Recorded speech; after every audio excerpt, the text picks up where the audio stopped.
I'll introduce myself. My name is Connor. I'm a senior campaign manager and social impact advisor at Platform Media. And I'm so grateful and excited for today's conversation. I selfishly brought together some incredible people in my life, I think clients, friends, and mentors to share in what I think is a really timely and much needed discussion.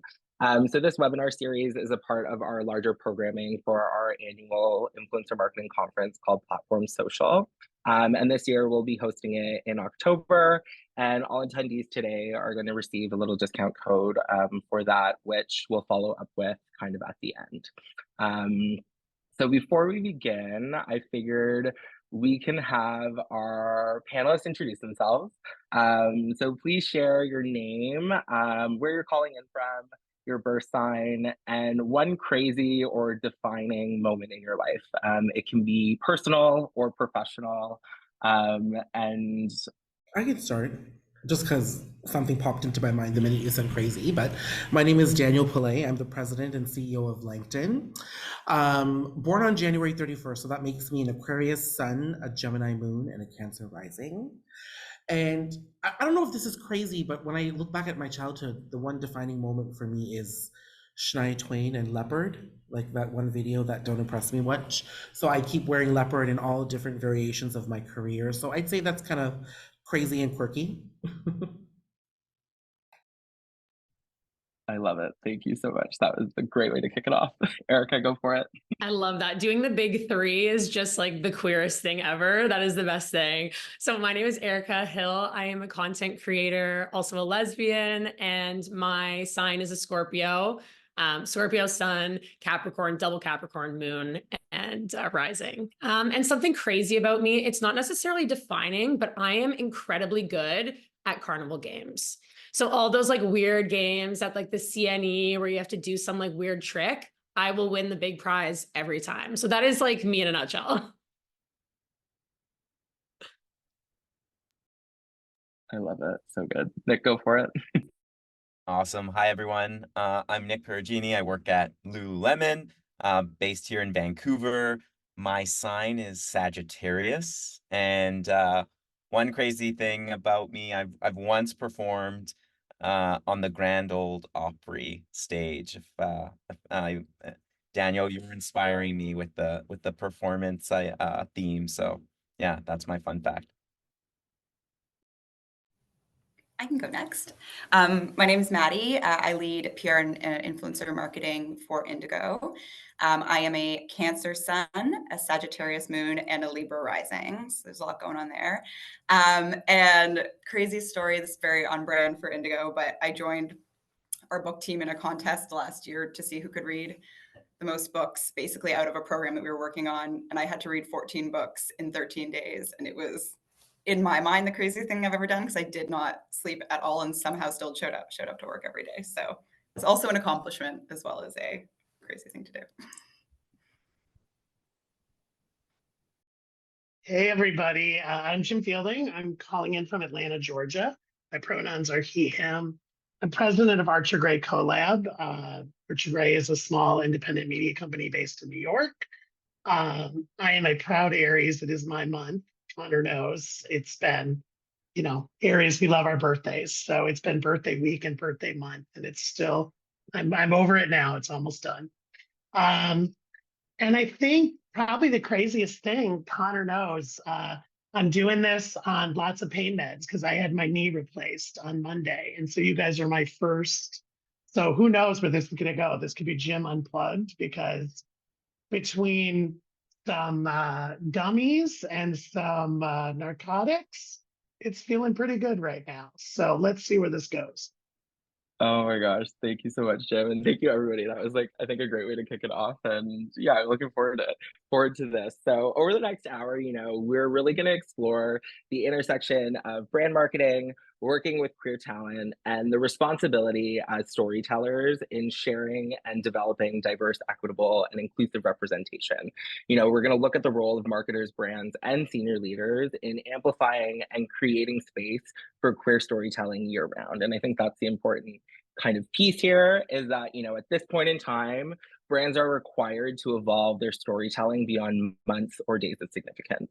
So may this conversation kind of remind us, I think, of the layers of humanity, the layers of individual choice, and showing up with more intention and commitment to serving underrepresented voices.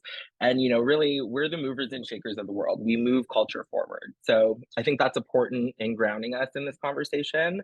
And the hope is that you leave feeling empowered and inspired to create change within the organization that you're serving. So today, we're going to be guided by 4 themes. The first is the rise and fall of rainbow washing, building year-round allyship, the importance of safety, security, and resilience. And then we'll finish off with the authenticity and responsibility of influencer collaboration. So kind of to kick this off, I think, the social and cultural upheaval of 2020 sparked a really profound shift in lived experience informing brand storytelling. Companies began to recognize the power of and necessity, I think, of authentically representing underestimated communities. And I think this trend accelerated between mid 2020 and 2022. And then we kind of saw a drop off from there. And that's kind of what sparked and inspired this conversation. So, there have been changing consumer attitudes and demands for brands to show up with more authenticity around Pride Month, but then beyond. It's no longer acceptable to slap a rainbow sticker on a shirt and call it a day. So there's power in consumer choice. And a recent article from Bloomberg really highlighted this. And the spending power of the LGBTQ community. It's estimated that it's over about 1 trillion in the US alone annually. And, this makes the community an attractive consumer segment for businesses. Yet there's a common brand sentiment to not lean into this type of consumer demand. So, I think a general question we can kind of start off with here is, what does the dimmed era of rainbow capitalism mean for brands? And Erica, I want to kind of lean into you first as a content creator who sees a spike in campaigns during Pride Month, maybe. But what are key factors for you in considering, if you want to partner with a brand for Pride Month or beyond?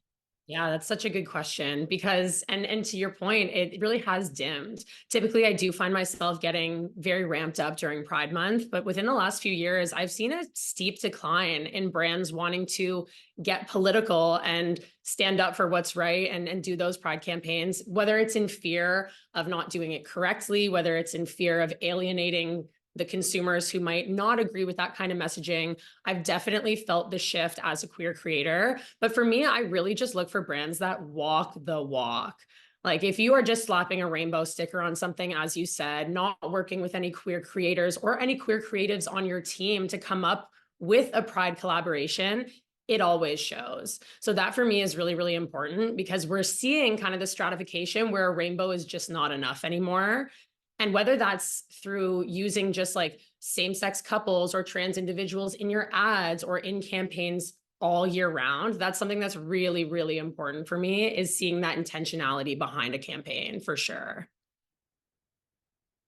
No, I love that. And I think, it's like, it's important to recognize that, Pride Month is not the only time of year that a queer voice can bring important, visibility to a product, a brand, or, something that they're working on.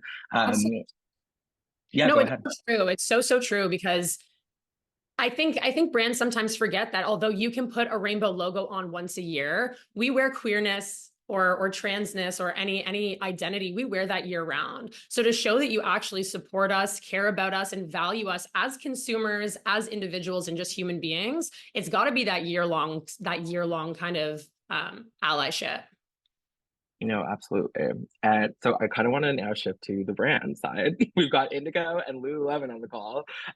So I want to kind of learn about, from both of your perspectives, what does that work look like for you both in kind of not only casting, but looking at queer storytelling beyond Pride? Yeah, I can speak to that for sure. I think it's really interesting the position that Indigo is in that we're incredibly privileged to work with authors as well as creators. I think they are, when we think about the kind of stories, we're a storytelling business at our core, right? And so I think when we think about how we integrate that year round, like it's kind of like what Erica was saying, like we always have queer authors. Queer authors don't just pop up 1 month of the year where we can suddenly like throw a book list together and say, look, like queer authors exist. They exist year round. And I think it's a privilege, but it's also our duty to make clear that like we support these authors, we support their voices year round.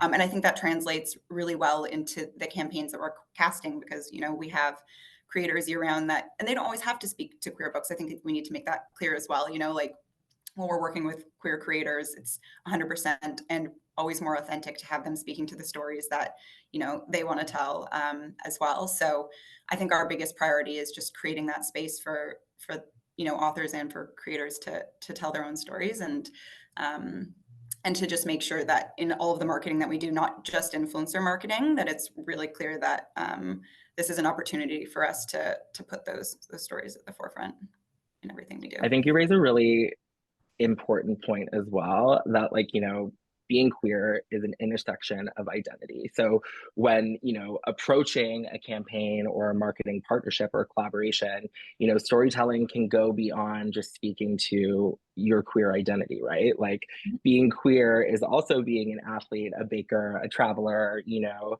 a public speaker, like all of those variations of what it means to be human. And I think that's often a miss when it comes to pride campaigns is, okay, let's just focus on your sexuality or your gender expression and not like the layers beyond that. So you raise a really good point in that storytelling, and I'll plug for Jim, but Jim's book is available at Indigo. Awesome. And I'll chime in and just speak quickly to Lululemon. I think for us, what's super unique, I think, is that we do have an incredible amount of LGBTQ2IA plus employees who make up our people network. I think we have over 600 members, and their voices have been extremely crucial in terms of like guiding us in our work, and ensuring that we're like meeting the community where they are, but doing so in ways that are going to be meaningful and relevant. And we like to use the word collective a lot. So our collective is made up of not only just our employees, but also a number of ambassadors and partners. I think we have like over 1,000 ambassadors in North America, over 100 of which are LGBT, self-identify as part of the LGBTQ2IA plus community. And then we have a number of like social impact partners, you know, whether it's like the Out Foundation in New York or the SF LGBT Center or Save Our Sisters in United in Houston. And what's really important to the work that we're doing is it's really focused around amplifying, celebrating, and supporting the existing work of whether it's our LGBTQ2IA plus ambassadors or community partners, and really centering them and allowing them to really, support us in supporting them, and however we can best serve their work within the well-being space. So sometimes that is activating during the month of Pride, but often that's in relevant times within the year, and making these are like ongoing relationships that we're constantly fostering, and being just getting curious with our partners, our ambassadors, our community leaders on what support would serve best within their communities, and being willing to activate and be with them at relevant times throughout the year, not just within the month of June.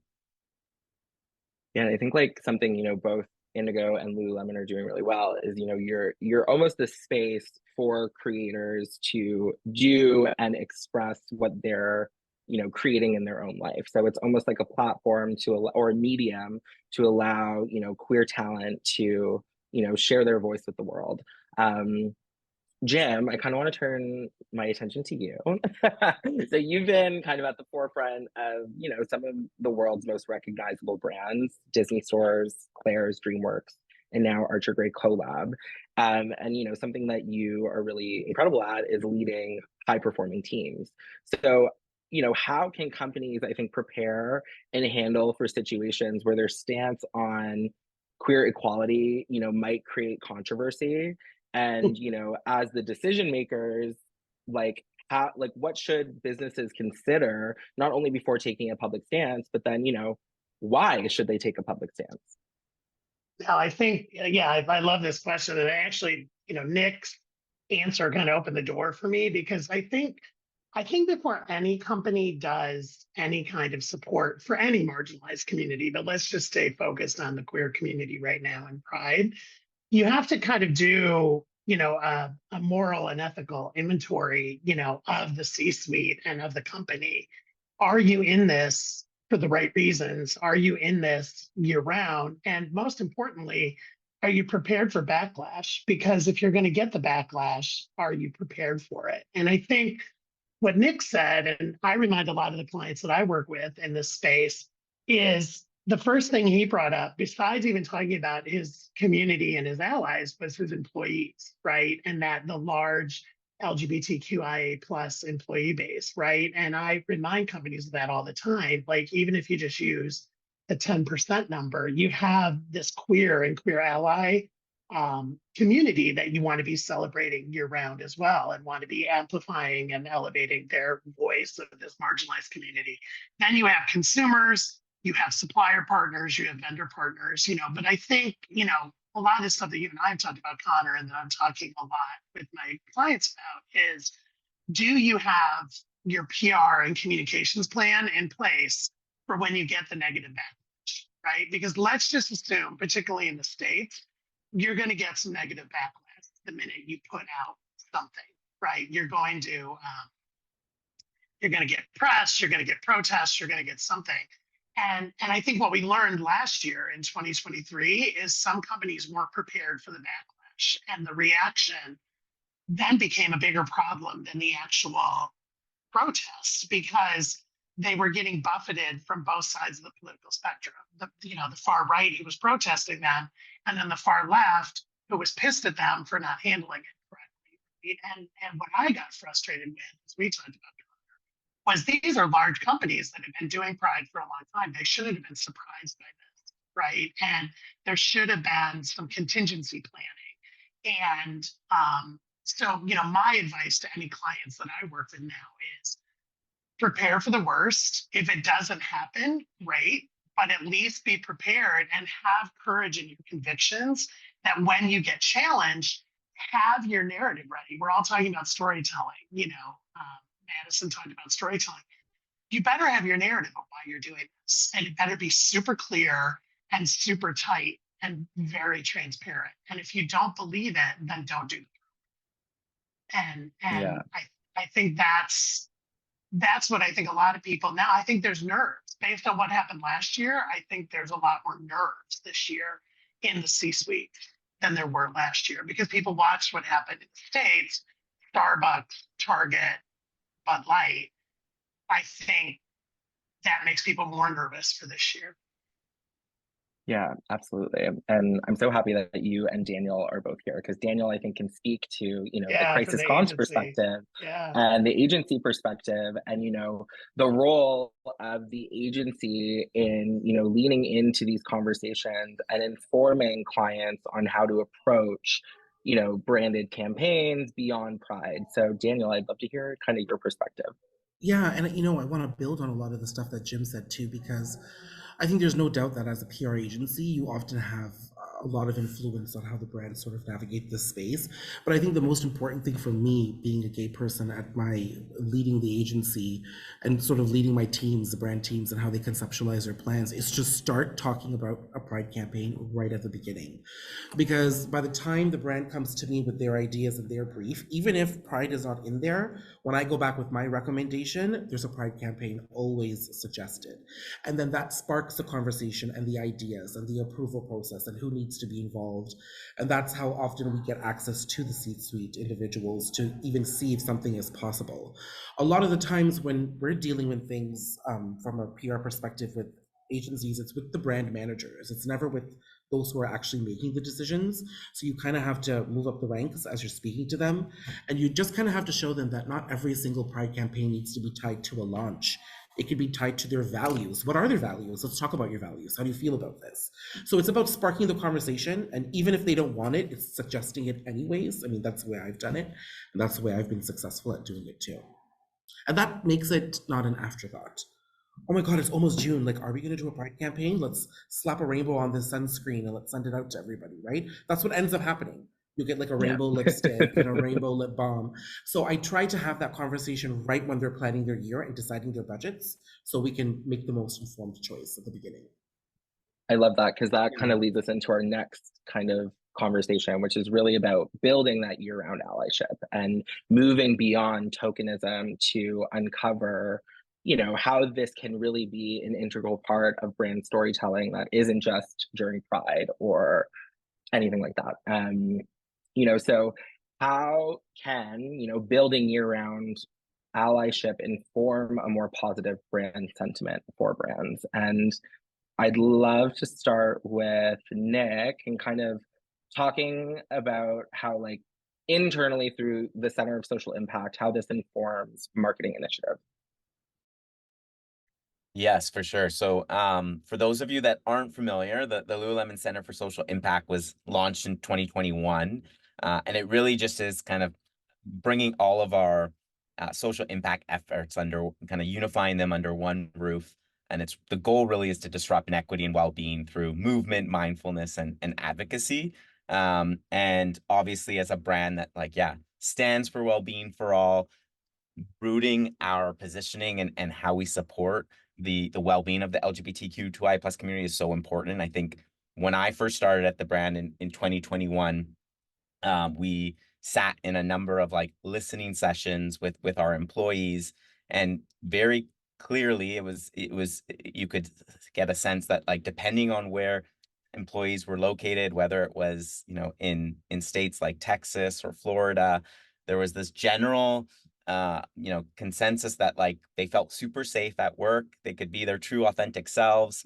But the second they left Lululemon, it was like they were hit with a polar opposite experience. And so clearly, the state of what was happening in the US was affecting their well-being. And so it became very obvious very quickly that, like, how could we as a brand that stands for well-being, show up authentically in Pride without first acknowledging, like, what was happening for our employees. And so that really required us to be in a lot of tough, challenging conversations internally, that ultimately resulted in us adding our name to the Human Rights Campaign business statement on anti-LGBTQ state legislation. But further, it's like beyond just, it also is important to walk the talk. And so we had already had a long-standing partnership with the Trevor Project.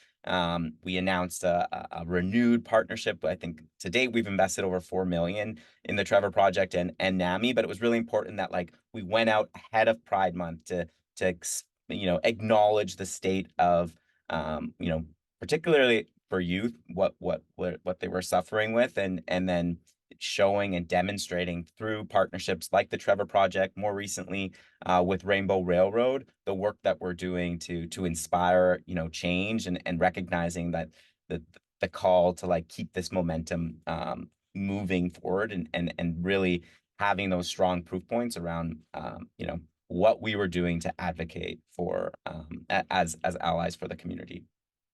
And I think you raise a good point of, even just like from the consumer perspective, consumers care about what brands are doing, not from just a marketing perspective, but, what are they doing for their people? We look at now the triple bottom line: people, profit, planet. People want to know that whatever efforts are being made are kind of aligning with those three things. How are you protecting the planet? How are you protecting not only the people at your organization, but then the people that consume your product, while, yes, obviously still, gaining profit from all of it. Jim, I'm curious because your book, All Pride No Ego, a queer executive's journey to living and leading authentically. You share your 10 lessons as a leader in business.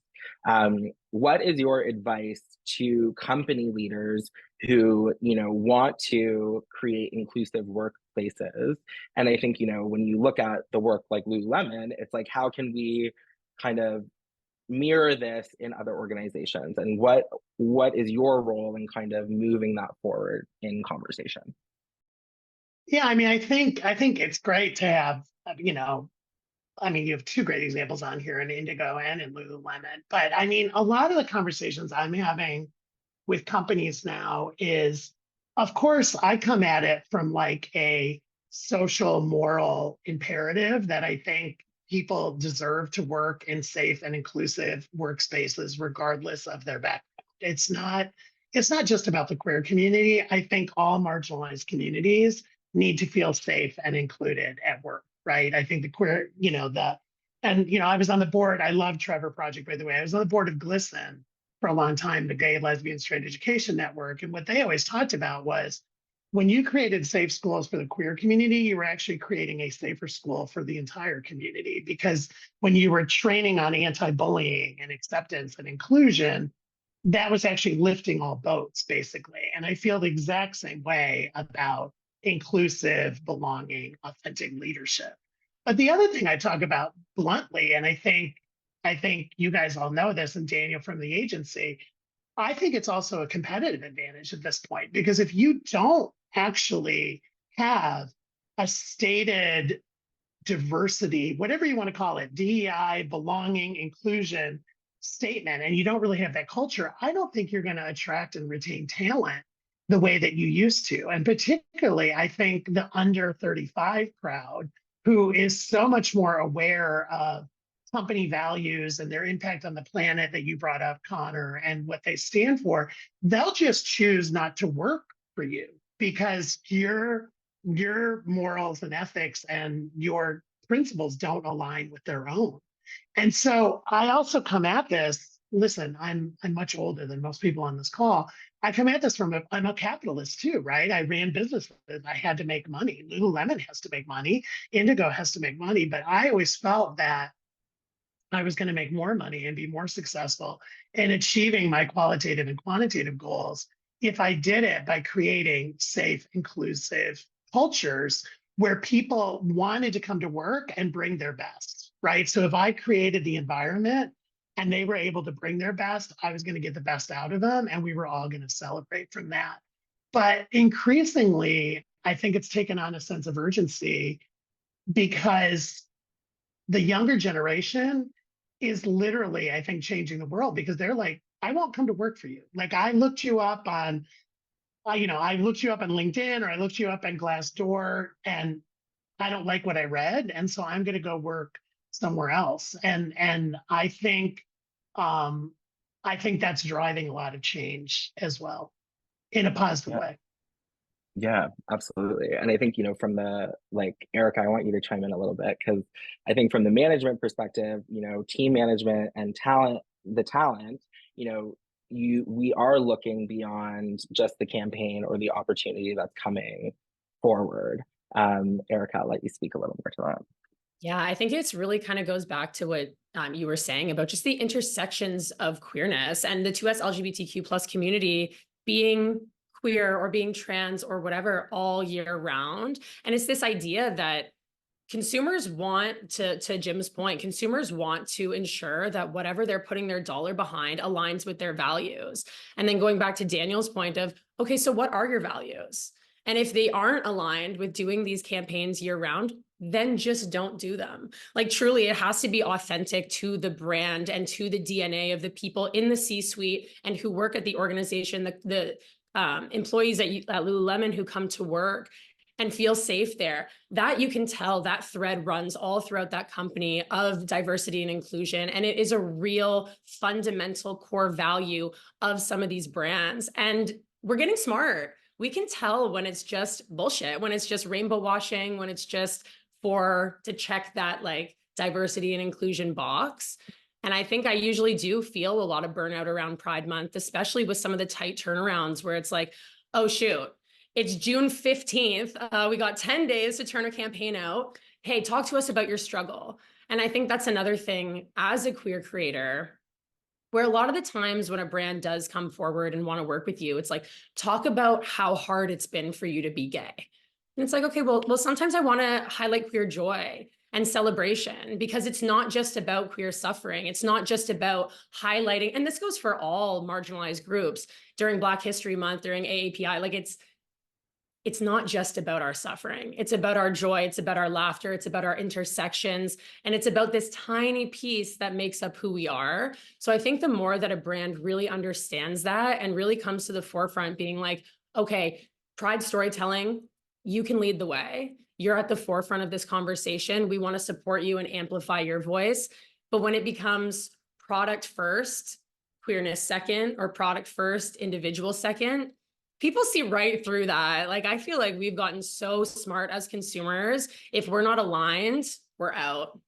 So it's interesting to see that shift. And I think we've seen a lot of brands have that fear and pull back because maybe, let's face it, maybe it doesn't align with some of your core values. And Well, maybe it's funny, Erica, because I find myself walking into stores now in Pride Month, and they'll have rainbow stuff run forward, and I'll be like, "Where did this come from?" yeah, Like I don't even, and I think it's what you said, Daniel. Like, slapping rainbow on lip balm or on a pack of gum, right, is not all of a sudden you're an ally. And Connor and I talked about this. I actually see that plethora of choice as a problem because it's not authentic, right? And I would actually rather see less Pride merchandise, but have it be at authentic places like Lululemon and Indigo, and really have it be meaningful. And I'd be happy for it not to be at every store that I walk into, because in some ways it almost feels like they were sitting around and saying, "Oh God, we got to talk about something in June." Right. So we'll do Pride, right? It's kind of like what you mentioned, Erica, Black History Month in February, and then, oh, we'll do breast cancer in October. And it becomes like cause of the month. And none of us really want to be that, because to your point, we're supposed to be talking about our heritage and our history. And yes, we have trauma, but it's not all trauma. It's also about celebration and amplification. And I think when people view it as like a merchandising opportunity, that's a problem. I completely agree, Jim. And I think the interesting thing also is that it becomes about the rainbow so often that it kind of washes the entire 2S LGBTQ plus community with this rainbow brush of like, this is what it's like to be queer or to be gay. And it's really just becomes this tie to the rainbow flag. And I think for a lot of people in the community, that flag doesn't really mean shit. Like, to be honest, that is not representative of a lot of people and a lot of people's lived experiences. So to slap it on a lipstick or a pack of gum, miss me with that. I'm with you. Less is more sometimes. I think what's important is that we need more queer people making these decisions too. And I think that's what's missing. That's why we just end up with rainbows on products and deadlines that need to be met, is when we have more queer people at these organizations, then these perspectives, this lifestyle, knowing that we're queer every day, not just 1 month throughout the year, these things become a part of the conversation. And then sometimes I know my clients, their eyes need to be opened as well. Their thoughts need to be expanded too. And they're running around like chickens with their head cut off already doing what they're doing, that they're not even sitting to think about the impact of their thoughts and their actions. So I mean, I'm queer, I'm running the agency, but I make sure that everybody I hire is diverse too, because it isn't just about the queer storytelling, it's about the Black community, it's about the South Asian community, it's about the Asian community. Like, if you hire, you have those stories and those lifestyles and those lived experiences already in the pot, and then someone's always thinking about how we can do something better. So I think hiring queer is very important. Daniel, I think the point you made earlier, Daniel, I know I'm just, well, how do I do that waving thing? But the point Daniel made earlier, because this ties so beautifully back to that, is it's also about representation in the C-suite, right? Because you made the point that a lot of these decisions are being made at like the brand manager level, but when crap goes down, it escalates to the C-suite. And if the C-suite isn't ready, right, and the C-suite doesn't actually know what they're doing, which can happen, that's when it falls apart. And I'm sorry, I think that's what happened at Target last year, right? I think I have a ton of respect for Target, but I think the CMO, the CEO, the chief diversity officer, like, they should have been much more ready than they were. And I think that disconnect through some merchandise manager or DEI person or brand manager is doing the program, and then stuff either goes really well or really poorly, then it's the C-suite. And Daniel, you said it, they're not ready because they're not even really sure that what they're doing, to be honest, right? And I think that's so important to have the representation about what is our year-round program. And to me, if you're in this year-round, June should just be the best month of a year-round program. It's kind of like good, better, best, right? Like you should be doing something year round, and then you hit June and it should be the best and the brightest and the shiniest. And then, but it doesn't mean on July 1st, by the way, it all gets packed up and pulled off the floor, right? Because we're prideful year round. And I think it raises like a really like important discussion just around collaboration and the idea of, you know, when we enter, like when I enter into a space, I want to make sure that there's 10 people in this room that don't look like me and don't come from the same experience as me, because ultimately that's where you're going to get the most like meat from the conversation is through the learning from the different experiences. You know, intersectionality is such an important, you know, perspective, and it's such a trendy idea over the last few years, but you know, it's so important because ultimately that's where you peel back the layers of humanity and can understand from a more holistic perspective. And you know, when you enter into a room, if there's people not represented there that should be represented there, then that's the indication from a brand team, you know, from C-suite, that we need to make a change internally, and then ultimately that internal change is going to impact the initiatives that are happening from a brand perspective. That was so good. I want to shift a little bit into safety and security and resilience. And kind of this is really obviously coming out of last year, and you know, the importance of brands in protecting talent or protecting queer voices.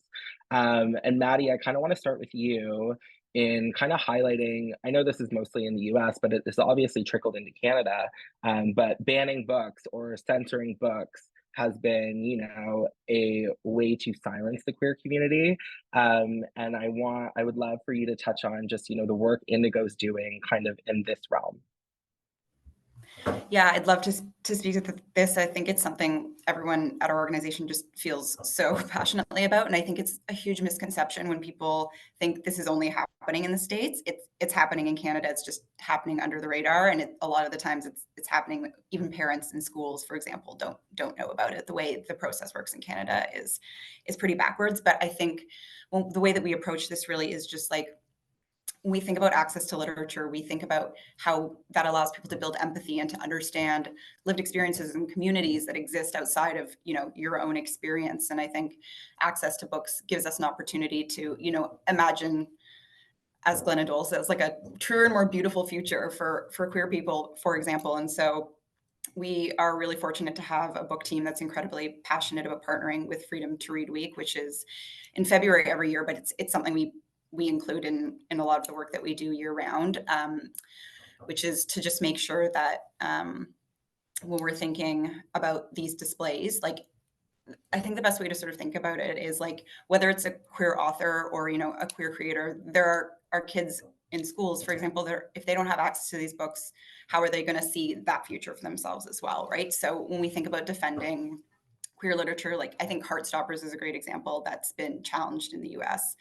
And you see it's like a worldwide phenomenon right now too. And there's just been so many beautiful stories that have come out of, you know, it being on Netflix, but especially on our end, seeing the huge spike in sales of children reading these books now and, you know, seeing themselves in it. And I think it just allows them to imagine maybe they do want to be a queer creator now because they see places like Indigo putting these stories at the forefront when you walk into a store for all of February, you know, and there's intersectionality too, you know, a huge part of banned books is, you know, in the States, especially Black authors and Black queer authors are usually the #1 targeted group when it comes to having their books banned. So when we're putting these stories at the front of the store, it's not just, you know, to tell customers every day about, you know, these books being challenged, but it's also to allow children who are coming to the stores to see, you know, that there are organizations out there that are going to fight for them, and they're going to fight for these voices, and that are going to make sure that they're able to see themselves in the literature that's out there, so that if that's something they want to pursue in their own life, they know that there are places that have their backs. I think that's what we feel really, really strongly about, and I think it ties back really well to the organization we have, the Indigo Love of Reading Foundation. One of the biggest mandates they have is, you know, that we work with them on is ensuring that marginalized communities and schools across the country have access to these books too. Because, you know, when you're building libraries, a lot of the time the budgets are pretty small, and when you don't have access to budget, you don't have access to, you know, the full scope of storytelling. So all of that work is really, really high up on our list in terms of making sure that people have access to the books that they need. Incredible. Thank you. Yeah, I love hearing that. And Erica, I'm curious, like, so online hate obviously is a big topic of discussion, I think, in and around, protecting queer voice. Um, what do you feel like, brands could do better in, maybe shielding talent from this type of abuse in like the online space? And then Nick, I'd maybe love for you to add kind of, maybe some examples that you can maybe think of with your work with Lululemon on like from the brand side, how you show up in that as well. It's so interesting because I actually posted something about this on my stories, asking even just my followers, how do you prefer to see hate handled online? Because on one hand, I'm like, as a creator, if I put out queer joy and it's met with a lot of bigotry, if it gets pushed to the wrong audience of people, even if it's not a branded piece of content, how do you want me to respond to that? Because the last thing I would ever want is for some closeted child to stumble upon this content and read an onslaught of hate and bigotry. But at the same time, you can't shield people from the reality that this is what the world looks like right now. This is a lot of what the climate is. But I think from a brand perspective, exposure without support and protection is really irresponsible. So if you're going to hire queer creators and put ad dollars behind that content and boost it to millions of people, when the bigotry comes and you're silent, that's really, really dangerous. That's a dangerous spot to be. But I really do feel like leading with love in the comments. You can't fight hate with hate. Usually this just adds more fuel to the fire, more noise. But I actually had a really amazing experience with Indigo. I did a campaign, not for Pride Month, of my girlfriend and I having a picnic. And Indigo, there was a lot of hate, of course, naturally, as there is. And Indigo had just responded, "What a beautiful couple and what a gorgeous picnic." And that's it. And just something as small as saying, "We stand by you, we support you." Because at the end of the day, you did hire this queer creator to create content for you. And if they do receive hate, if they receive backlash and bigotry and all that, and you're silent, then those are not your values. Then you really don't stand behind queer people or the 2S LGBTQ plus community. Like, you really don't. So I think even just a small message of support and allyship, just saying, "We see you, we value you, we love you," can be enough to really change the narrative in the comments. Because it's tough. And because there will be hate no matter what. And I've grown such a thick skin for it, but I do worry for the people who are reading that who haven't developed that. So it's, what do you do? What do you do as a creator online when you know you're going to be getting hate? But I think brands could definitely do a better job at standing behind the people that they hire, whether it is someone during Black History Month, whether it is Pride Month, or whether it's just all year round. Just saying, "Hey, we double down on the person that we decided to share this message," is really powerful. I love that, Erica. Yeah, and I can give an example from Lululemon. I think for us, first and foremost, what I will say, if you go to our social channels, you'll see we do have like social rules or community rules that we've posted that speak to, we stand for humanity, diversity, and empathy, and we don't tolerate discrimination, harassment, or hate in any form. And really that is to make it clear that, if you were to come forward with hateful comments and whatnot, it gives us a bit of liberty to protect our talent, and anything that is extremely hateful, making decisions on removing those comments to protect our talent. I'll use an example. Last year we got to work with an incredibly inspiring human from Indonesia through a Rainbow Railroad, Bintang, who's now been relocated to New York, and we're very excited to share their story on our channels. And it was inspiring, and the message around it was really around, there will be brighter days ahead, and the hope from Bintang was to share this story to inspire other folks who might have gone through similar experiences. And during that time, I think we worked very closely with Bintang to make sure we did recognize. I think there was like a 300% increase in online hate in Pride Month last year, and we knew that posting something like this, particularly on our channels, would likely lead to some online hate and commentary. And so first and foremost, it was like working with the talent, making sure, getting an understanding of their comfort level, and knowing that this could happen. I think Bintang made it very loud and clear that this was nothing that he wasn't accustomed to from their past life in Indonesia, and definitely something that they felt was very important to use our platform to share their story. And so it meant, being flexible and finding the opportune time to post based on, level of comment that we were receiving on our own channels.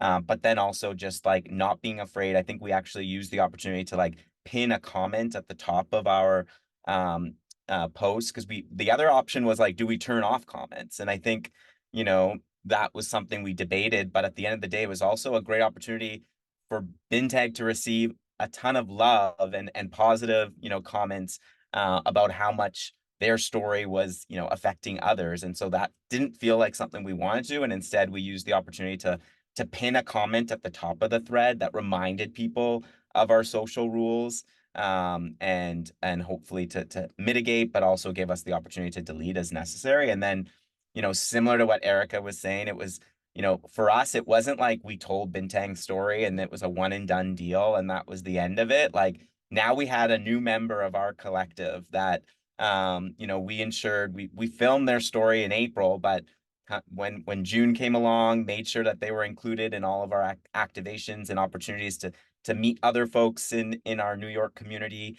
throughout the month of June. And then, I was actually just in New York 2 weeks ago, shooting our Pride shoot of all, and had breakfast with Bintang, with the New York community team, really because we wanted to, much like I was speaking to earlier, like listen to Bintang, a year later, what's important to their story, how could they be involved in our Pride activation this year and be, a key member of what we create come Pride Month in New York. And so, yeah, it's about that like ongoing fostering of that relationship and continuing that beyond just, your one campaign or whatever it might be that you've created.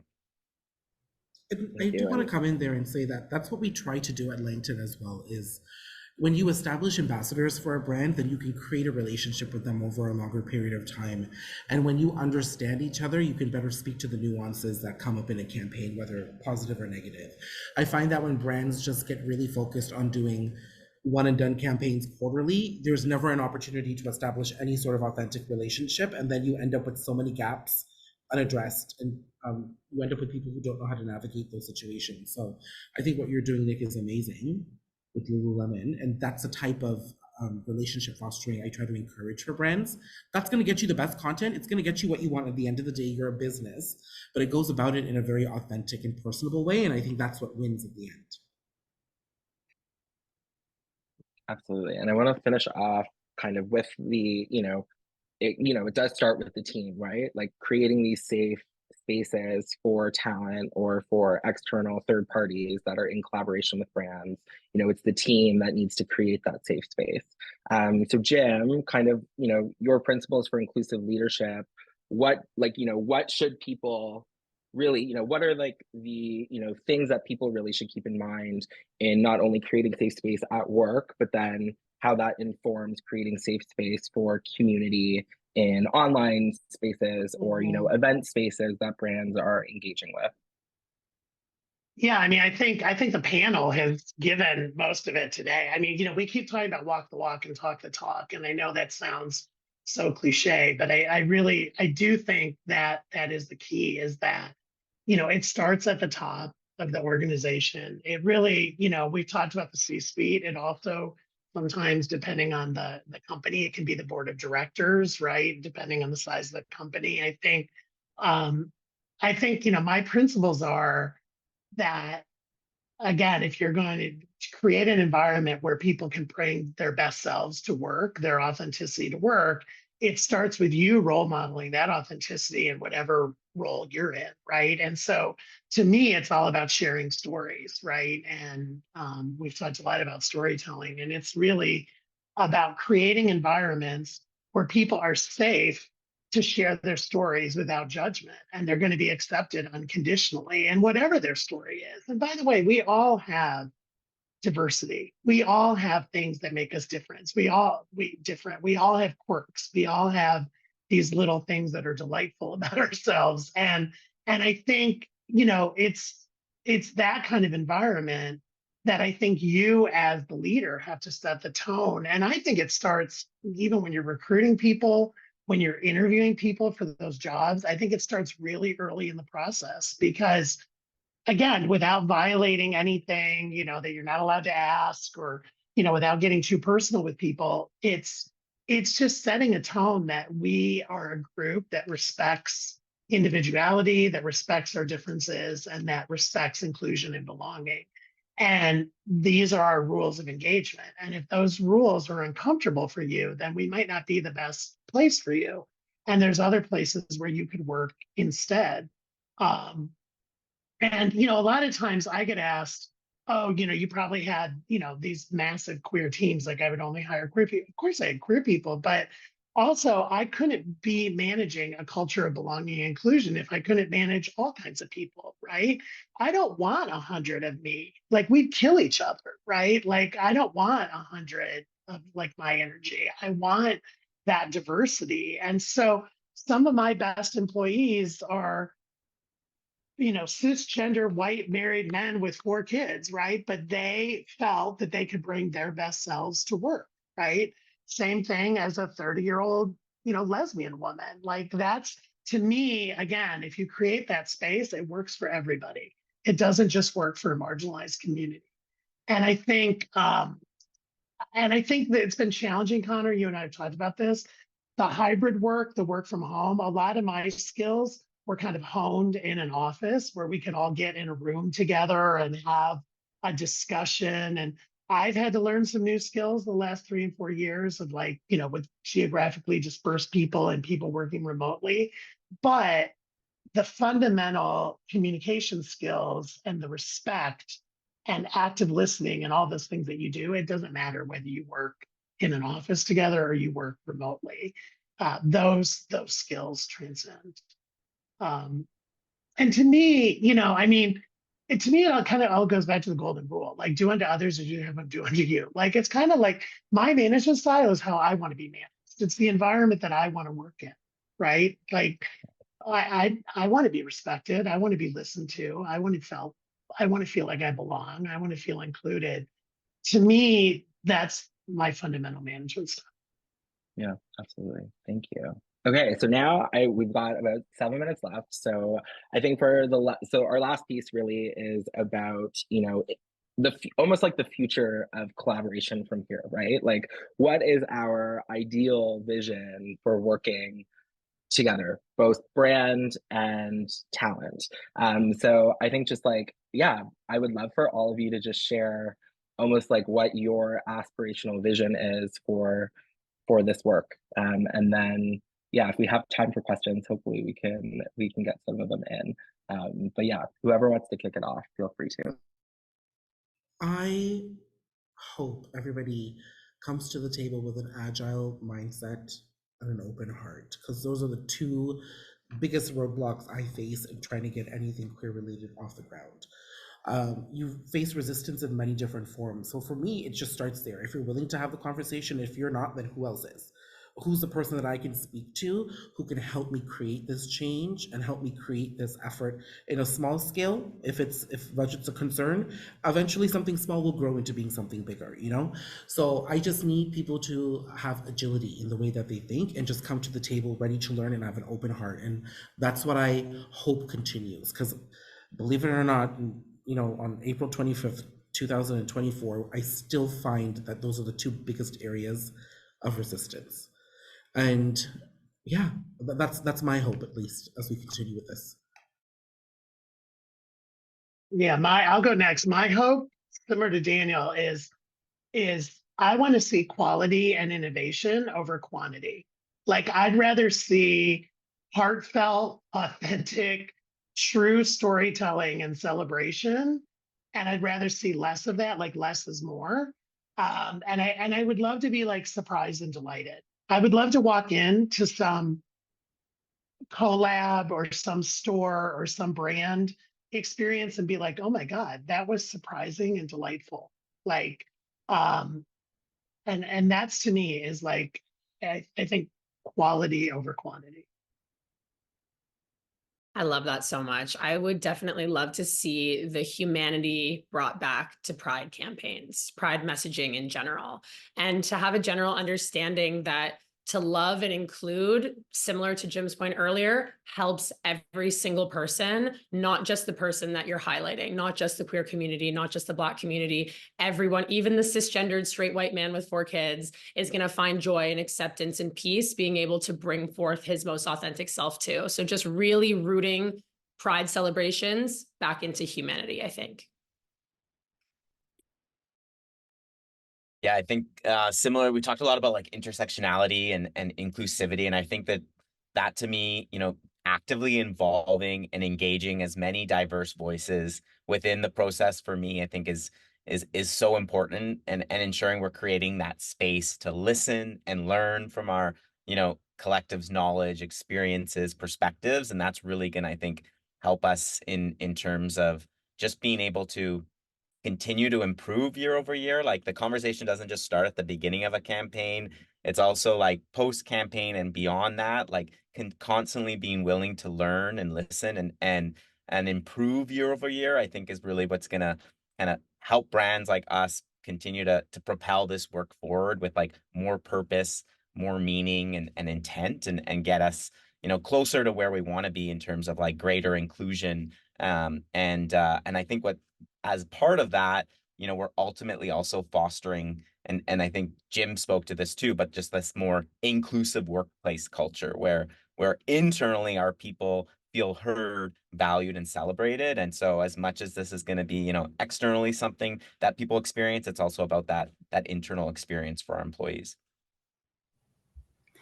Yeah, and I think I would just say, like, as a whole, just trusting that letting creators tell their own stories just provides results no matter what. I think we sort of chatted about this separately, Connor, like about the whole numbers game of being like, well, how do you justify working with someone if you don't know what their metrics are going to be? And it's like, one of the things that we find all the time is like when you just open the door to letting someone create the content they want to create based on their own lived experience. And again, it's like Eric has been saying so much, it's not about just being like, it's about queer joy too. It's about, you know, all year round, like what stories are they trying to tell? And when you let them run with it, like the results come. And I just have to like attest to that. And I think Erica and Cher is such a great example of this. And I will say this till the cows come home. We've done a few campaigns with them, and we did one specific one last year where we didn't boost their content, we boosted some other content, and they still outperformed on their own with their content, like creators that we put money behind. So I'm just saying, like, when you let people tell the stories that they want to tell, like the results always come. And I think that that's what I hope to keep seeing, is it's not taking a chance. It's like, I hate when people say, oh, we're just going to take a chance on like these creators to see how it goes. I think it's about knowing that if they believe, you know, in their own stories, and they believe in the brand as much as you do, like everything, like all the wonderful things usually follow that. So I feel really strongly about that as a platform. Okay, you wrapped that up like so perfectly. Like that was like the perfect way to round this out. We have time for one question, I think, and this is directed to Daniel and Jim. So the question is, for a brand who may not have done a Pride campaign ever, how could they start to, you know, show support, but also, you know, tap into the space? I think if a brand hasn't done a Pride campaign specifically, I'd really focus on trying to bring queer creators into the programs that are already existing, because chances are they are already doing influencer campaigns. So how can they be more inclusive? You know, of not just the queer community, but all communities, right? How can we just, and it's about tapping into we're queer everyday sort of perspective. We're just not queer in June itself, right? So that's where I started. Honestly, that's where I see the growth beginning too.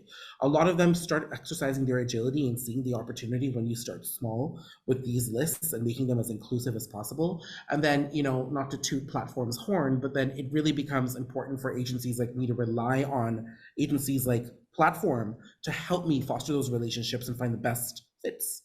And it really just starts there. And that's where I would encourage that brand to start. Yeah, I was going to plug Daniel. I would say hire Daniel. Like, I mean, if you want to do one, I mean, what he talked about before, because you took us through a process earlier, Daniel, right? Is I think it's about surround yourself with experts, is what I was going to say, and take the time. Erica mentioned it earlier. Take the time to plan. right? Like don't just react, like actually take the time to plan and talk about it and start small. I mean, the other plug I'll put in, Connor, you and I have talked about it, is especially when you're talking about intersectionality in our community and everything, look at some of the micro influencers. You talked about it, Addison. Like, I think one of the things in our community that's hard is, if they don't have 10,000 followers, they don't have this, they don't have that, then they're not relevant. And you know what? Some of those people who are quote micro influencers might be so right for your campaign because their story might be so right and their authenticity and connectivity to your brand might be so right. So I would say just look, like cast a wide net, because I think there's a lot of interesting stories in our community. Thank you, everyone. Thank you, thank you, thank you. That was so lovely. And we're finishing right on the mark.